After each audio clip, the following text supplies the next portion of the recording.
జానకి ఇంకెక్కడుంది? అక్క వెళ్ళిపోయిందండి. పాలక పాలేరుతో అండి. వెళ్లే ముందు ఉత్తరం రాసిచ్చింది, చదవమంటారా? ఏముంది అక్కడ చదవడానికి? మీ మనసులో చాలా మంది ఆడవాళ్ళకి ఖాళీ ఉందేమో కానీ బెడ్రూమ్ లో మంచంలో మట్టికి ఖాళీ లేదండి, అందుకే పోతున్నా అని రాసుంటది. అంతేనా వదినా? నువ్వుండు. మా అమ్మ ఎంత పరువు తక్కువ, ఎంత పరువు తక్కువ. ఎవరి గదులో తలుపులేసుకోమని కేకలేశారు, మరిది గారు చెయ్యేశారని తరిమేశారు. పరువు ప్రతిష్ట మన ఇంటికేసిన సొన్నం అన్నారు. తీరా చూస్తే పని మంచితో సరసం, సంతానం.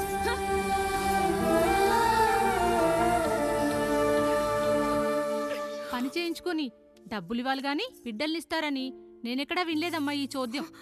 ఇంక మీరు ఆపుతారా? మీరేంట్రా ఏం మాట్లాడరు? ఏం మాట్లాడాలమ్మా? తమ్ముడు తప్పు చేశాడని పట్టుకుని కొట్టారు. అదే తప్పు ఆయన గారు చేస్తే మాత్రం ఆయన ఒక్క మాట కూడా అనకూడదా? అంటే అమ్మా, రేపు ఎప్పుడైనా మాకు కూడా ఇంకో ఫ్యామిలీ పెట్టుకోవాలని కోరిక కలిగినప్పుడు అప్పుడు నువ్వు చేసిన పనే మేము చేసావు నాన్న అని చెప్పటానికైనా ఇప్పుడు మాట్లాడాలి కదమ్మా. కావాలనుకున్నప్పుడల్లా అమ్మని తెచ్చుకున్న ఆయనకి తమ్ముడికో ఆడతోడు కావాలని తెలీదా? రోజు బట్టలపి స్నానం చేస్తాడు కదా. తమ్ముడు బాగా ఎదిగాడని అర్థం కాలేదా? పని మనిషితో ఆయన చేస్తే శృంగారం, ఆవిడ కూతురుతో నేను చేస్తే వ్యభిచారమా?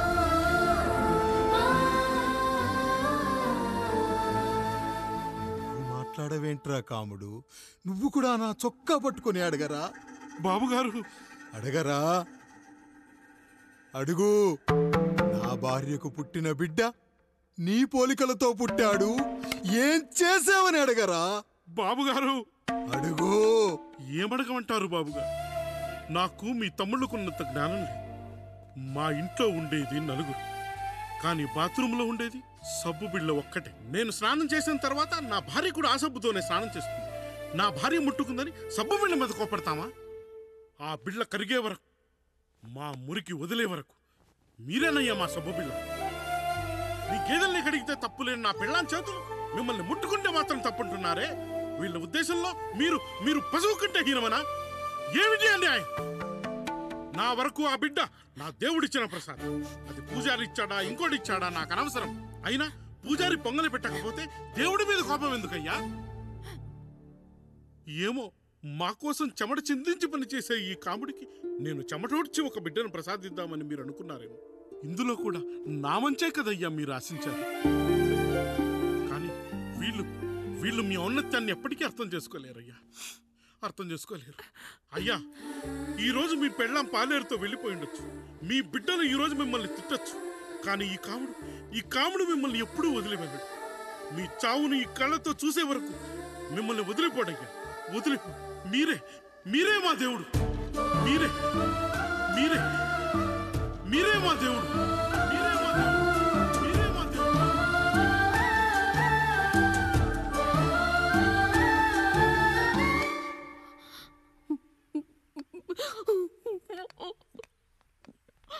చిన్నయ్య కాఫీ. చిన్నయ్య కాదు, చిన్నోడు. నేను మీ అక్క కొడుకును. నువ్వెందుకు ఏడుస్తున్నావమ్మా? చిన్నోడా, పెద్దయ్య గురించి అలా మాట్లాడకయ్యా. పెద్ద మనిషి, డబ్బుంటే గుడి కట్టాలి, బడి కట్టాలి. వెళ్ళిన చోటల్లా కనిపించిన దానికల్లా బిడ్డలు నెచ్చుకుంటూ పోరు. ప్రతి ఊళ్ళో చెట్లు నాటించడానికి వాడేమన్నా ఆశో కూడా. గుప్పెడంత ఉల్లిని కోస్తేనే కన్నీళ్ళు వస్తాయి. బారెడంత నా తల్లి మనసు కోసాడు. వాడి కన్నీళ్లు కాదు, రక్తం రావాలి, వచ్చేలా చేస్తా. మనల్ని ఇంతగా మోసం చేసిన వాడికి ఆస్తి, 3 పిల్లలు. నీకు మాత్రం పేదరికం ఒక్కడే. వద్దు చిన్నయ్య, వద్దు చిన్నయ్య.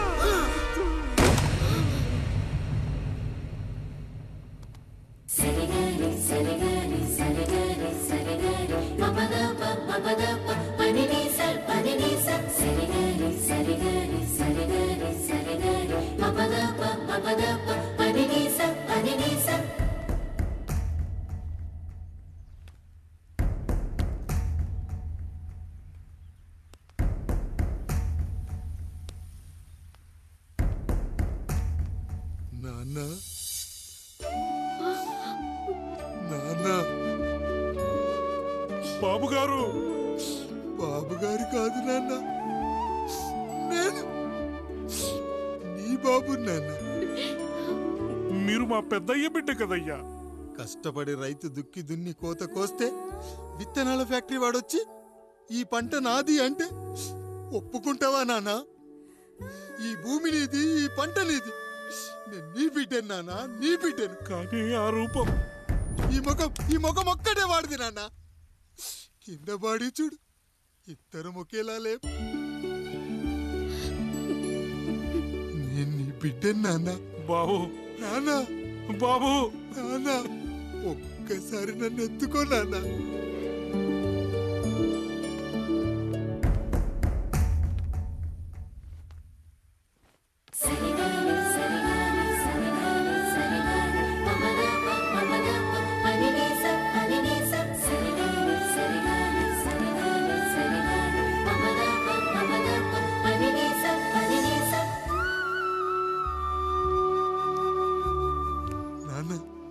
నువ్వెంత మంచివాడివి నాన్న. ఒకడు వాడిన టూత్ బ్రష్నే ఎవ్వడూ చేత్తో పట్టుకోడు. అలాంటిది నువ్వు నోట్లో పెట్టుకుని తిరుగుతున్నావు. అమ్మ ఎంత అదృష్టవంతురాలు నాన్న, ఎంత అదృష్టవంతురాలు. చాలు బాబు, ఇది చాలు. చాలదు నాన్న, ఆ రాయుడు లెక్కేంటో తేలుస్తా. మన కుటుంబాన్ని ఇంత క్షోభ పెట్టిన ఆ రాయుడిని వదలనానా, వదలా. వాడంతేదో చూస్తా.